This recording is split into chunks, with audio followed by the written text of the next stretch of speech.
রাসূলুল্লাহ সাল্লাল্লাহু আলাইহি ওয়াসাল্লাম তিনি বলেন, ইযা মারাতুম বিরিয়াদিল জান্নাহ ফারতাউ বিহা। রাসূলুল্লাহ সাল্লাল্লাহু আলাইহি ওয়াসাল্লাম বলেন, এই দুনিয়ার কোন জায়গা কোন জনপদের যদি কোরআনের মাহফিল হয়, ফারতাউ বিহা, অবশ্যই তোমরা কোরআনের মাহফিলে যাবে, কোরআনের কথাগুলি হৃদয়ের কান দিয়ে শুনবে। যেই সময়টুকু পর্যন্ত এখানে কোরআনের মাহফিল হবে, সেই সময়টুকু পর্যন্ত আমরা কেউ কামারখালী এলাকার মানুষ না, আমরা কেউ বামন্দির মানুষ না, আমরা কেউ গান্ধীর মানুষ না, আমরা সবাই বেহেশতের বাগানের মানুষ। আর জোরে বলে, শুধু তাই না, এই মাহফিল শেষ করার পরে শেষ মোনাজাত দিয়ে আমরা যখন আমাদের পাদখানাকে বাড়ির দিকে ফেরাবো, আমাদের পাদখানাকে বাড়ির দিকে ফেরানোর আগে আল্লাহ সুবহানাহু ওয়া তাআলা আমাদের জীবনের সমস্ত গুনাহগুলি মাফ করে দেবে। আর জোরে বলে, আল্লাহ সবই পারে, আল্লাহ সবই পারে। কথা বলেন ঠিক কিনা? সবকিছুরই মালিক আল্লাহ, সবকিছুরই মালিক আল্লাহ, ডাকো তাহারে, আল্লাহ সবই পারে, আল্লাহ সবই পারে। কথা বলেন ঠিক কিনা? সুতরাং আমরা মাহফিল শেষ করে গভীর রাত্রে যখন আল্লাহর দরবারে দুহাত তুলে আল্লাহর কাছে ক্ষমা চাব, আল্লাহ আমাদের মাফ করতে পারে কিনা? এই জোরে বলেন, পারে কিনা? সুতরাং আমরা আজকে মাহফিল শেষ না করে, শেষ মোনাজাত না দিয়ে বাড়িতে যাব না। রাজি আছি? যদি ওয়াজ খারাপ হয় তাও থাকবেন তো? হ্যাঁ, ওয়াজের আবার খারাপ আছে? সবাই ভালো কথা বলে, কথা বলে ঠিক কিনা? আচ্ছা, কে কে থাকবেন না একটু হাত তোলেন তো। বামন্দি আর এই মেহেরপুরের লোক হলো কোরআনের পাগল। কথা বলেন ঠিক কিনা? এরা আলেমদের ওয়াজ শুনতে শুনতে এখন সব ওয়াজ বোঝে। কথা বলেন ঠিক কিনা? আচ্ছা, কে কে থাকবেন একটু হাত তোলেন তো, দেখি হাত তোলে না কিনা। লিল্লাহি তাকবীর, লিল্লাহি তাকবীর। আল কোরআনের আলো। এখন কি ঘরে জ্বালানোর সময় না সংসদে? আল কোরআনের আলো, কোরআন আছে যেখানে, মাহফিল আছে যেখানে, আলেম ওলামা যেখানে, বাজার আছে যেখানে। সত্যি তো? লিল্লাহি তাকবীর, আলহামদুলিল্লাহ। শয়তান দূর। কথা বলেন ঠিক কিনা? আপনারা কষ্ট পেয়েছেন, বেজার হয়েছে? এবার আমরা কোরআনের আলোচনার দিকে যাব। সমস্ত আলেম ওলামা আমার পাশে হুজুর বসে আছেন। আপনাদের এলাকার হুজুর এত সুন্দর আলোচনা করে, মাশাআল্লাহ, চমৎকার আলোচনা করেছেন, আমি শুনেছি এবং কয়েকজনকে জিজ্ঞাসা করলাম। আমি আপনাদের সামনে কালামে হাকিমের একটি সূরা তেলাওয়াত করেছি। সূরাটির নাম হলো সূরাতুল জিলজাল। সূরাতুল জিলজাল। জিলজাল মানে হলো ভূমিকম্প। মানে কি? এখন এই ভূমিকম্প নাম শুনে ভয় পেয়ে গেলেন নাকি? আবার দৌড় দেবেন না তো? কয়েকদিন আগে বাংলাদেশে দেখা গেছে। কথা বলেন ঠিক কিনা? বাবা মেয়েরে রেখে দৌড়াইছে। এটা হলো কিয়ামতের একটি নমুনা। কথা বলেন ঠিক কিনা? এখান থেকে আলোচনা করব যে কথা বললে আল্লাহ এবং তার রাসূল রাজি এবং খুশি হয়ে যান, বক্তা শ্রোতা উভয়ের মধ্যে আমল তৈরি হয়। এখন ওয়াজের অভাব নাই, কিন্তু আমলের অভাব। কথা বলেন ঠিক কিনা? সেই কথাগুলি আমাকে বলার, আপনাদের শোনা, উভয়কে আল্লাহ পাকের উপরে আমল করার তৌফিক দান করুন। সকলেই বলি আমিন। ওয়ালা পিতা বাবাজিরা, ওয়ালা যুবক ভাইরা, ওয়ালা পর্দার আলেমরা বোনেরা, কোরআন এবং হাদিসের কথাগুলি হৃদয় কান দিয়ে শুনতে হবে। আমি আপনাদের সামনে যে সূরাতুল জিলজাল থেকে তেলাওয়াত করেছি, এই সূরাতুল জিলজাল এই মহাগ্রন্থ আল কোরআনে 99 নম্বর সূরা। কয় নাম্বার? একটু জোরে বলেন। এই সূরাটির আয়াত সংখ্যা হলো 8টি। কয়টি? আরো জোরে, জোর হলো না। রুকু সংখ্যা হলো 1টি। এই সূরাটির মধ্যে শব্দ বা বাক্য রয়েছে 36টি, আর এই সূরাটির মধ্যে বর্ণ বা অক্ষর রয়েছে 156টি। সুবহানাল্লাহ বলেন। সহিহ বুখারীর মধ্যে এসেছে, রাসূলুল্লাহ সাল্লাল্লাহু আলাইহি ওয়াসাল্লাম তিনি বলেন, মান কারা হারফাম মিন কিতাবিল্লাহ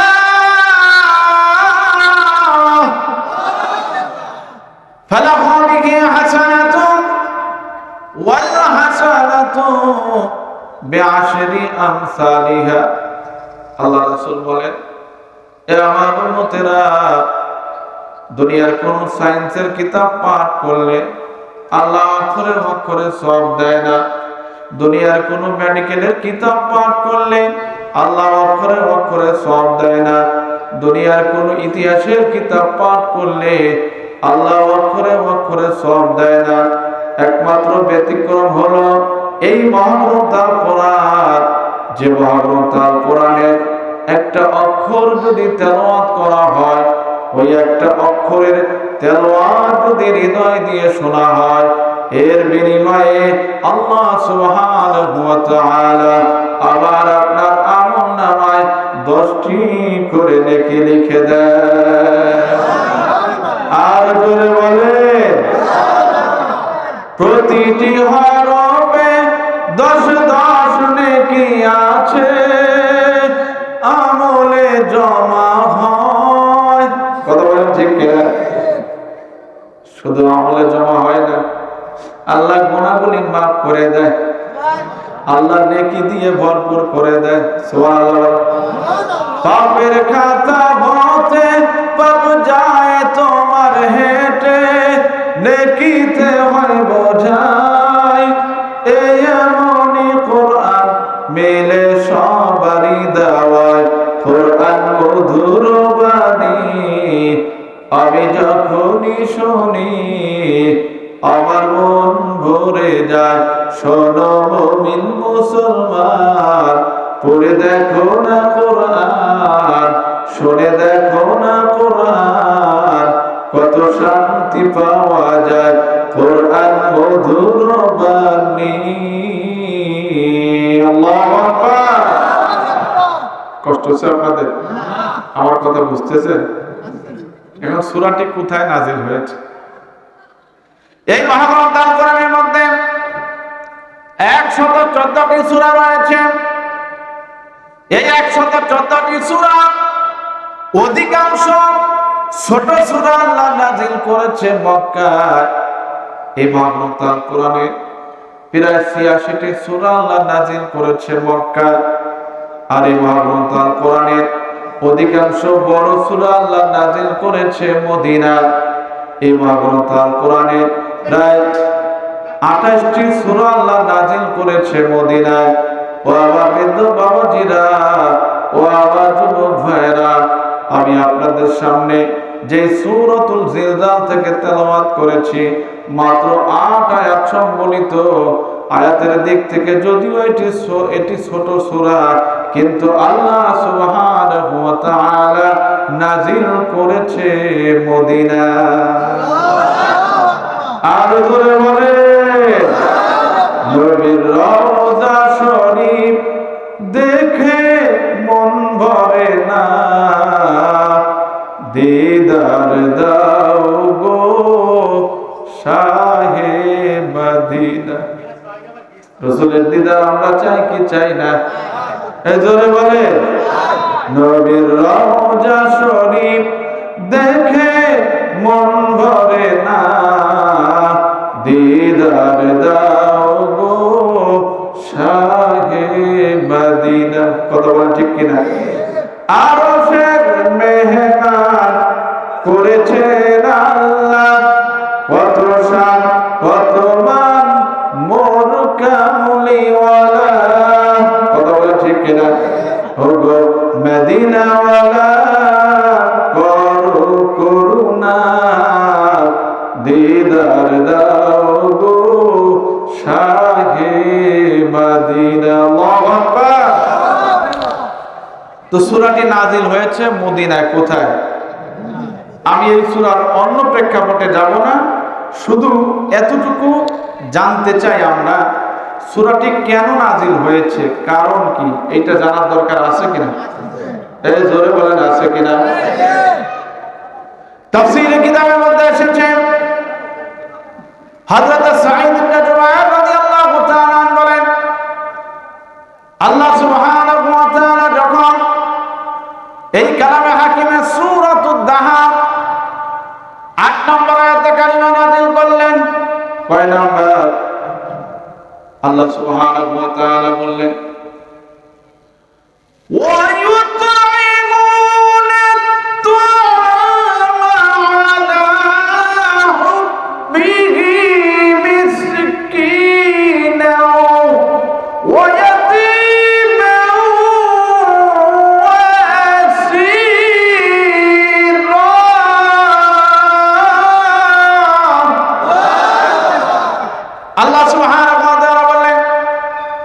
মানুষ যখন আল্লাহর ভালোবাসা পাওয়ার জন্য, আল্লাহর মহব্বত পাওয়ার জন্য দুনিয়ার এতিম অসহায় মিসকিন বন্দি মানুষদেরকে সাহায্য সহযোগিতা করে, ভালোটা দেয় না খারাপটা দেয় না, ভালোটা দেয়। মানুষকে দিতে গেলে একটু ভালোটাই দিতে হয়। আল্লাহ কোরআনে বলছে, বান্দারা তুমি নিজের জন্য যা পছন্দ করো ভালোবাসো, ওই জিনিসটাই তুমি মানুষকে দিও। কথা বলেন ঠিক কিনা? সূরা বলেন ঠিক কিনা? এই আয়াতটা যখন নাযিল হয়ে গেল, তখন সাহাবায়ে কেরামরা সামান্য দান এটি করা বন্ধ করে দিল। তারা চিন্তায় পড়ে গেল, অল্প কিছু দান করলে আল্লাহ কবুল করবে কিনা? এই জোরে বলেন করবে কিনা? এই জোরে বলেন করবে কিনা? কারণ আল্লাহ সুবহানাহু ওয়া তাআলা কালামে হাকিমের মধ্যে বলেন, আল্লাযী খালাকাল মাউতা ওয়াল হায়াতা লিয়াবলুয়াকুম আইয়ুকুম আহসানু আমালা।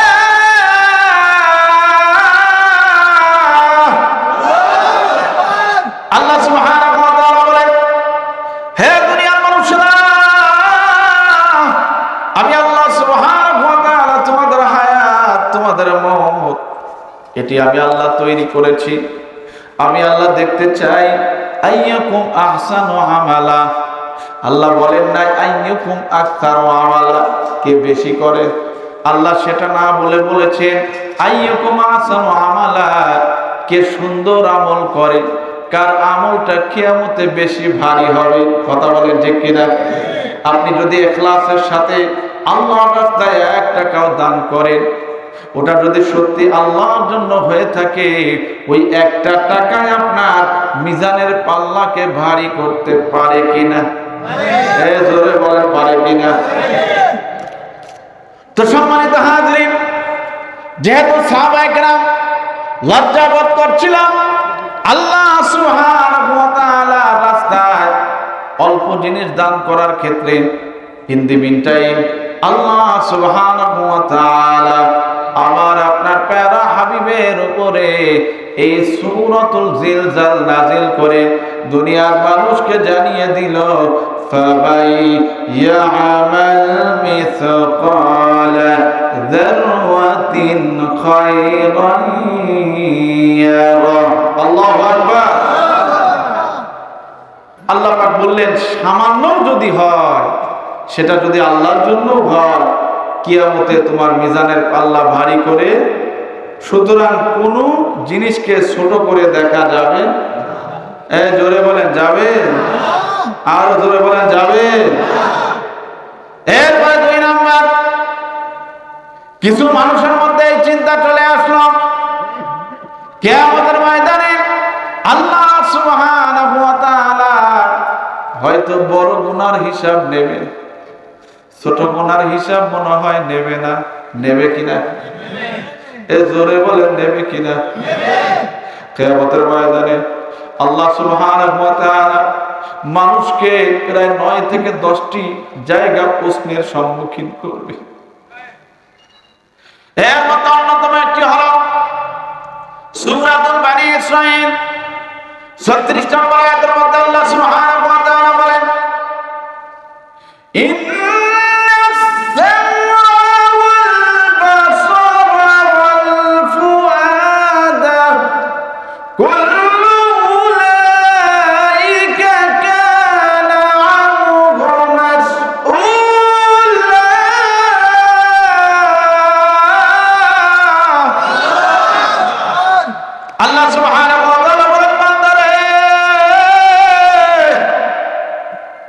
তোর কান কি শোনে? এই ব্যাপারে আমি আল্লাহ কিয়ামতে তোরে জিজ্ঞেস করব। এই কান দিয়ে ভালো জিনিস শোনো না খারাপ জিনিস শোনো? কথা বলে ঠিক কিনা? এই কান দিয়ে গান শোনো না আল্লাহর কোরআনের তাফসীর শোনো? কথা বলে ঠিক কিনা? 2 নাম্বার আল্লাহ সুবহানাহু ওয়া তাআলা বলবেন ওয়াল বাসার, বান্দারে আমি তোকে 2টা মূল্যবান চোখ দিয়েছি, যে 2টা চোখ দিয়ে তুই কত দূর পর্যন্ত দেখিস, যে 2টা চোখকে ব্যবহার করে তুই দুনিয়ায় চলাফেরা করিস। তুই যদি চোখের কিয়ামত করিস, আমি আল্লাহ কিয়ামতে তোরে এই চোখ সম্পর্কে জিজ্ঞাসা করব। কথা বলেন ঠিক কিনা? তবে সব চাইতে আশ্চর্যের বিষয় হলো আল্লাহ সুবহানাহু ওয়া তাআলা এটা বলে ক্ষান্ত হলেন না। আল্লাহ সুবহানাহু ওয়া তাআলা বললেন ওয়াল ফুআদ কুল্লু উলাইকা কানা আনহু মাসউলা।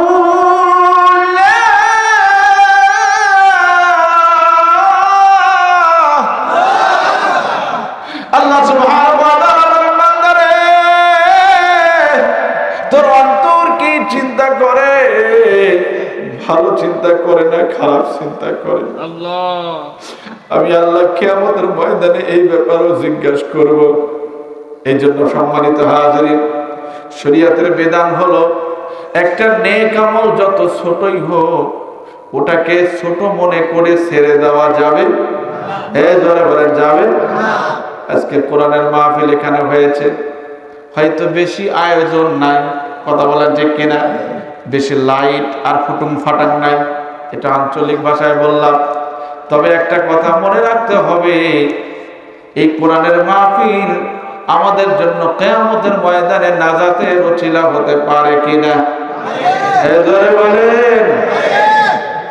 তো সম্মানিত হাজিরিন, এই জন্য নেক আমল যত ছোট হোক ওটাকে ছোট মনে করে ছেড়ে দেওয়া যাবে? জোরে বলেন যাবে। আর গুনাহ যত ছোটই হোক ওটাকে ছোট মনে করে করা যাবে? জোরে বলেন যাবে। সম্মানিত হাজিরিন, কিছু মানুষেরা মনে করলো কিয়ামতের ময়দানে শুধু কবিরা গুনার হিসাব হবে, হয়তো সগীরা গুনার হিসাব হবে না। আল্লাহ সুবহানাহু ওয়া তাআলা তাদের এই ভ্রান্ত ধারণাকে দূর করার জন্য আমার আপনার প্যারা হাবিবের উপরে এই সূরাতুল জিলজাল নাজিল করলো। জিলজাল নাজিল করে আল্লাহ সুবহানাহু ওয়া তাআলা বললেন ফামাই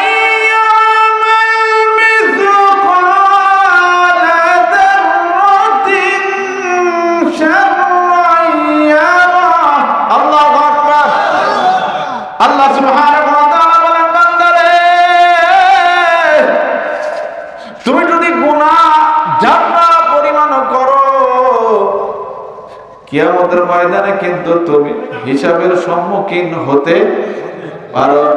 এই জন্য আল্লাহ রাসূল বলেন, আমার উম্মতেরা তোমরা যখন আল্লাহর কাছে কোনো কিছু চাবে, আল্লাহর কাছে বিনা হিসাবে জান্নাত চাবে। সবাই বলেন আমিন। আল্লাহ আমাদেরকে বিনা হিসাবে জান্নাত দিক, সবাই বলেন আমিন। রাসূলুল্লাহ সাল্লাল্লাহু আলাইহি ওয়াসাল্লাম বলেন, মান নাকিশাল হিসাবা ফাকাউলি, আমার উম্মতেরা কিয়ামতের ময়দানে আল্লাহ যদি তোমাদের হিসাব নেয়, হিসাব দিয়ে কোনোদিন তোমরা জান্নাতে যেতে পারবে না, তোমরা ধরা খেয়ে যাবে। তোমরা আল্লাহর কাছে বিনা হিসাবে জান্নাত চাবে, আল্লাহ আমাদের বিনা হিসাবে কিয়ামতের ময়দানে জান্নাতে যাওয়ার তৌফিক দান করুক। সকলেই বলেন আমিন, আর জোরে বলেন আমিন। এই কষ্ট হচ্ছে আপনাদের? আমার কথা কি আপনারা বুঝতেছেন? বোঝেন না? কে কে একটু হাত তোলেন তো। মাশাআল্লাহ, দিয়ে সবাই বলেন। তাহলে আল্লাহ সূরাটি নাজিল করে দিল, তাই না? এখন এই সূরাটির মূল আলোচনা কি, বেসিক কথা কি? এই সূরার মধ্যে আল্লাহ সুবহানাহু ওয়া তাআলা দুইটি বিষয় আলোচনা করেছেন। কয়টি? জোরে বলেন কয়টি? এর মধ্যে এক নাম্বার, আল্লাহ সুবহানাহু ওয়া তাআলা এই সূরার 1 থেকে 5 নাম্বার আয়াত পর্যন্ত যেদিন কিয়ামত কায়েম হবে, যেদিন মহাভূমিকম্প হবে, যেদিন মহাভূমিকম্প হবে, আসল ভূমিকম্প যেদিন আসবে, এটা তো ছোট ছোট। যেদিন কিয়ামত কায়েম হবে, গোটা পৃথিবীর অবস্থা কি ভয়াবহ হবে। সামান্য অল্প ঝাঁকুনি আমরা সহ্য করতে পারি না, পাগলের মতো দিশেহারা হয়ে দৌড়াদৌড়ি করি। কথা বলেন ঠিক কিনা? 2 নম্বর, আল্লাহ সুবহানাহু ওয়া তাআলা এই সূরার 6 থেকে 8 নম্বর আয়াতের মধ্যে আল্লাহ সুবহানাহু ওয়া তাআলা বলেন, কিয়ামতের ময়দানে পৃথিবীর মানুষেরা তাদের স্ব স্ব আমলনামা দেখতে পাবে। আল্লাহু আকবার।